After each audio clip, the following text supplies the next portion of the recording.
मोदी सरकार आज संसद में श्वेत पत्र लाने वाली है और इस श्वेत पत्र में क्या होगा इसके बारे में बीजेपी नेता रविशंकर प्रसाद ने एबीपी न्यूज से बातचीत में जो कुछ कहा आपको दिखाते हैं। ब्लैक डीड को छुपाने के लिए ब्लैक पेपर ला रहे हैं भाई। अब इनको जनता सुनती नहीं, विश्वास करती नहीं, हार पर हार जाते हैं, आगे और हारने वाले हैं। उनकी हताशा भरी टिप्पणी पर क्या कहा जाए। व्हाइट पेपर हम ला रहे हैं जी। उनके समय का 2G घोटाला, आदर्श घोटाला, कोयला घोटाला, सबमरीन घोटाला, fragile 5 economy, policy paralysis, Bharat से पूंजी बाहर जा रही थी, बाहर से पैसे इन्वेस्ट नहीं हो रहे थे, ये सब बताएंगे हम। और ये कांग्रेस पार्टी उस भ्रष्टाचार को प्रमोट करने वाली, प्रोत्साहित करने वाली। और हमको पीड़ा होती है कि कांग्रेस की परेशानी क्या है। मोदी सरकार गरीबों, रेहड़ी वाले, पटरी वाले, विश्वकर्मा समाज, 30 लाख करोड़ से अधिक बैंक अकाउंट में गया है, किसानों की चिंता करती है, तो उनकी परेशानी है, तो परेशान होने दीजिए। लेकिन एक बात जो उन्होंने कही है उसकी मैं बहुत भर्त्सना करता हूँ। हमारे प्रधानमंत्री पर मतभेद को प्रोत्साहित करने की बात कही है। ये कांग्रेस पार्टी ने 3 तलाक का विरोध किया था ना, इस पार्टी ने शाहबानों पर वही स्टैंड लिया था ना। ये पार्टी वही है जो निमंत्रण मिलने के बावजूद प्रभु राम के प्रतिष्ठा समारोह में नहीं गए। ये इनकी जकड़ है वोट बैंक की। कहाँ थे, कहाँ पहुंच गए हैं, फिर भी हाल चाल स्वभाव वही है। लेकिन सर कह रहे हैं कि बेरोजगारी की बात नहीं हो रही, महंगाई बढ़ रही है उसकी बात नहीं हो रही, जनता से के सामने गलत आंकड़े पेश किए जा रहे हैं। राष्ट्रपति के भाषण को पढ़ लें, एक एक आंकड़े हैं, सदन के अंदर दिया है। प्रधानमंत्री के लोकसभा और राज्यसभा के भाषण को पढ़ लें, ये आंकड़े हैं। कांग्रेस पार्टी ने लिखना पढ़ना छोड़ दिया है क्या? थोड़ा होमवर्क करें। लेकिन बेरोजगारी का सवाल देखें तो क्या था, उनके समय डबल डिजिट थी, उनके समय इकोनॉमी का क्या हाल था। और प्रधानमंत्री ने आंकड़ों से कहा है लगभग 18 करोड़ एम्प्लॉय प्रोविडेंट फंड में जुड़े हैं। आज डिजिटल इंडिया बढ़ा है कि नहीं, यूपीआई पेमेंट बढ़ा है कि नहीं, मोबाइल में मैन्युफैक्चरिंग में सेकंड बने हैं कि नहीं दुनिया में, नेशनल हाईवे बने हैं कि नहीं, ग्रामीण सड़कें बन रही हैं कि नहीं, इससे लोगों को रोजगार के अवसर मिल रहे हैं कि नहीं, बोइंग ने अपना पूरा फैक्ट्री खोला है कि नहीं खोला है। तो दुनिया, भारत में आज उत्पादन हो रहा है कि नहीं, तेजस से लेकर के बाकी मिलिट्री हार्डवेयर्स का, इसमें लोगों को रोजगार के अवसर मिलते हैं कि नहीं। और केंद्र सरकार के खिलाफ प्रदर्शन चल रहा है दिल्ली में और इस वक्त वहां पर भाषण दे रहे हैं दिल्ली के मुख्यमंत्री अरविंद केजरीवाल। सीधा आपको वहीं चलते हैं। को अपना नहीं मानते क्या? आप कर्नाटका के, दिल्ली के, पंजाब के, वेस्ट बंगाल के लोगों को अपना नहीं मानते क्या? ये सारे पराये हैं क्या? ये भारत के नागरिक नहीं है? यहां के 70 करोड़ लोगों ने विपक्ष के लोगों को चुन के सरकार बनाई।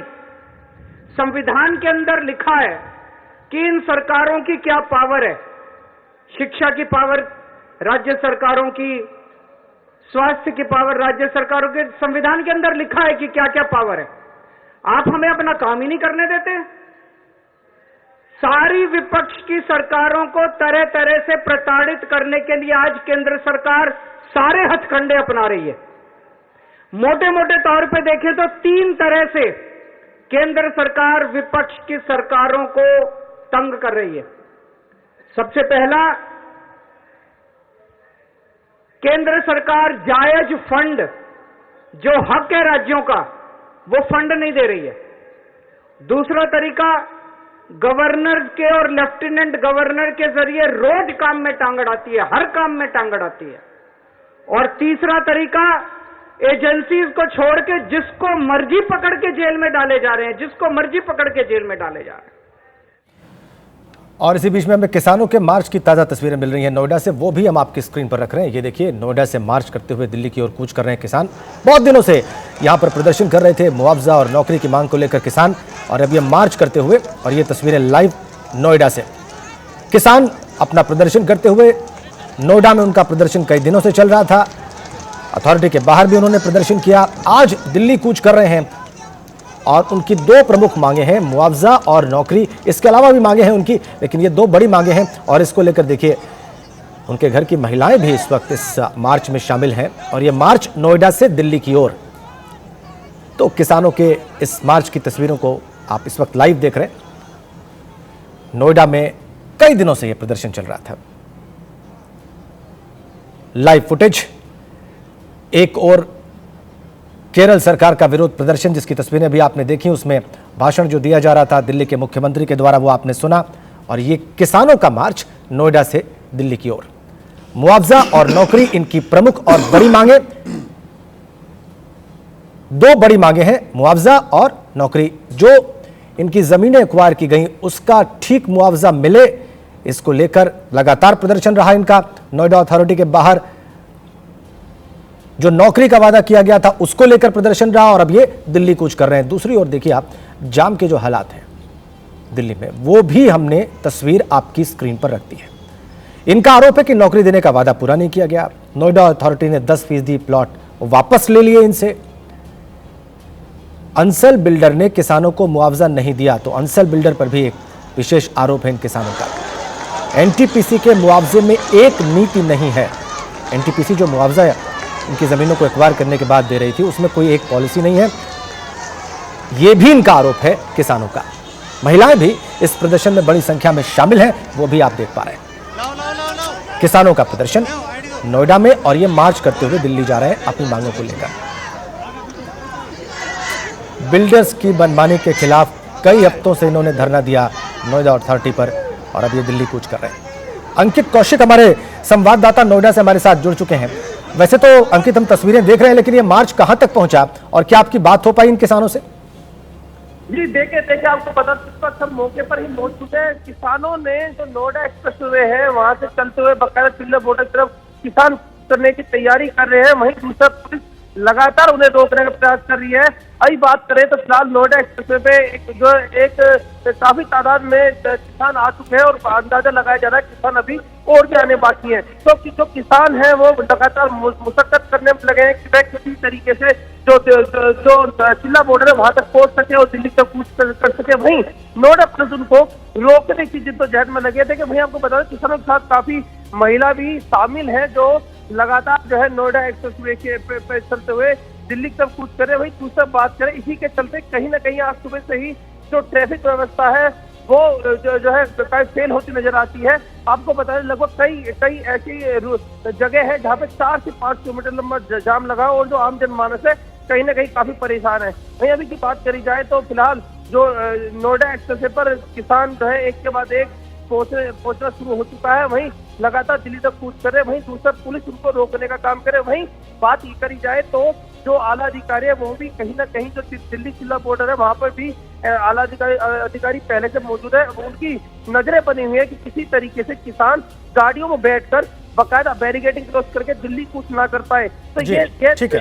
2-3 चीजों का जी बिल्कुल देखिए आपको बता दूं। ठीक है अंकित, आप ये कह रहे हैं कि इनको रोकने का प्रयास है वहां पर अथॉरिटीज के द्वारा, पुलिस के द्वारा, ताकि ये दिल्ली में प्रवेश ना करने पाए, लेकिन वहां पर हम देख रहे हैं किसानों का प्रदर्शन। बहुत धन्यवाद आपका इन तस्वीरों के लिए और इन जानकारियों के लिए। और आप जानते हैं कि आज कांग्रेस का ब्लैक पेपर आ चुका है और सरकार का श्वेत पत्र आना है। प्रश्न यह है कि क्या ये मोदी का चुनावी अस्त्र है? ये जो श्वेत पत्र है सरकार का, क्या ये मोदी का चुनावी अस्त्र है आने वाले लोकसभा चुनाव में? हमारे साथ वरिष्ठ पत्रकार दिबांग हैं और उनकी टिप्पणी आवश्यक है इस प्रश्न पर। दिबांग जी, देखिए, मुझे लगता है कि ये तो राजनीति है कि आप ब्लैक पेपर निकालें, वाइट पेपर निकालें, ये राजनीति है। और चूंकि चुनाव बहुत पास है इसलिए राजनीति चल भी रही है। अब आप देखिए कि जो श्वेत पत्र आने वाला है, 10 साल जब पूरे हो गए तब आप एक श्वेत पत्र निकालना चाहते हैं उनके 10 सालों के बारे में। अक्सर होता क्या है कि आप जैसी गवर्नमेंट चेंज होती है तुरंत बाद उसके श्वेत पत्र आना चाहिए। पर मैं एक दूसरी बात कह रहा हूँ। मैं ये कह रहा हूँ कि अगर आप इकोनॉमी को देखें, इंफ्रास्ट्रक्चर को देखें, इंफ्रास्ट्रक्चर डेवलपमेंट को देखें, ये वो चीज़ें हैं जिसमें मुझे लगता है कि सभी सरकारें एक दूसरे की मदद ही करती हैं। कोई सरकार ऐसी नहीं होगी कि किसी ने सड़क बनाई तो उसने उखाड़नी शुरू कर दी। आप ये देखिए, आधार जो नंदन नीलेकनी ने एक तरीके से शुरू किया, जनधन योजना की पूरी जो इतने लागू होती है, इतनी बात की जाती है, सरकार इतना क्लेम करती है, अगर वो आधार जो काम नंदन नीलेकनी ने शुरू किया, अगर वो नहीं शुरू किया होता तो ये हाल नहीं होता इसका। मनरेगा को देख लीजिए, कितनी आलोचना हुई कोविड के ज़माने में। आप देखिए मनरेगा ने कितना काम किया। सस्ता अनाज देख लीजिए, सस्ता अनाज देने की योजना कांग्रेस के ज़माने में शुरू हुई, कहा कि झोला छाप लोग इकोनॉमी को बिगाड़ रहे हैं। आज सस्ता अनाज लाभार्थी बहुत बड़ा पोल प्लैंक है बीजेपी का। मैं ये कह रहा हूँ कि इस तरह की योजनाएं जो शुरू की जाती हैं एक दूसरे की मदद। तो जीएसटी देख लीजिए, शुरू में मोदी जी ने आधार और जीएसटी का अपनी अलग अलग वजहों से विरोध किया। जीएसटी की एक तरह से जब शुरुआत हुई तो बहुत सारे जो सवाल उठते थे उसके जवाब आने शुरू हुए। एक जो भी फैसला इस तरह का होता है बड़ा, उसमें लोगों को कन्विंस करना पड़ता है। उसकी शुरुआत तब हुई और ये उसी से मिला जुला है। मेरे ख्याल से इस पर बहुत ज़्यादा विवाद करने से कोई फ़ायदा होता नहीं है और मेरे ख्याल से आम वोटर जो है उसको भी असर नहीं पड़ता है, आप अपनी तसल्ली के लिए करते हैं। और दूसरा, ये विवाद में निष्पक्ष कोई नहीं रह पाता, लोग एक दूसरे से पर्सनल टाइप के हो जाते हैं, होड़ करते हैं, होड़ करते हैं। उस होड़ से बचने की ज़रूरत है। ठीक है। लेकिन कंटिन्यूएशन ऑफ पॉलिसी तो सभी सरकारों में होता है, जैसे दिवांग जी कह रहे हैं। फर्क क्या होता है सरकारों में? अगर कंटिन्यूएशन ऑफ पॉलिसी है तो फिर सरकारों में क्या फर्क है? सरकारों में फर्क है एग्जीक्यूशन लेवल पर, कि क्या उन नीतियों को जो किसी एक सरकार ने किया उसको एग्जीक्यूशन के लेवल पर आप कहाँ ले जा रहे हैं और उसका असर सीधा सीधा कैसे हो रहा है। एक जो अभी आपने दिखाया प्रदर्शन अभी केरल का सरकार का, तो मैं समझ रहा हूँ जब कांग्रेस ने आज ब्लैक पेपर सरकार के खिलाफ किया तो अपने सहयोगी जो इंडिया गठबंधन में उनके साथ हैं तो उनको यहाँ पर होना चाहिए था, सरकार के खिलाफ ब्लैक पेपर को ग्राउंड पर लेकर आए ना प्रदर्शन के लिए। जी एक सेकंड जोड़ दें, मुझे एक ब्रेक के लिए रुकना है। कांग्रेस एक ऐसी पार्टी है जो बड़ी भूली भटकी हुई पार्टी है। कुछ उसको कभी याद आ जाता है, कभी सो जाती है, कभी चल पड़ती है और इसी वजह से आज उसका ये हाल है देश में। ठीक है, बस यही बिल्कुल दोनों दिवांग जी और जो विजय जी कह रहे हैं यही मैं कह रहा था कि ये नहीं जरूरी है कि उसमें क्या लिखा है, ये जरूरी है कि जो लिख रहा है, जो ब्लैक पेपर निकाल रहे हैं, वो कैसे लोगों की क्रेडिबिलिटी क्या है? जनता उनके पास्ट को भी तो देखेगी ना। बिल्कुल सिर्फ कहने से कुछ नहीं कहा। ये बात आपने कही है, बिल्कुल ये पॉइंट नोटेड है।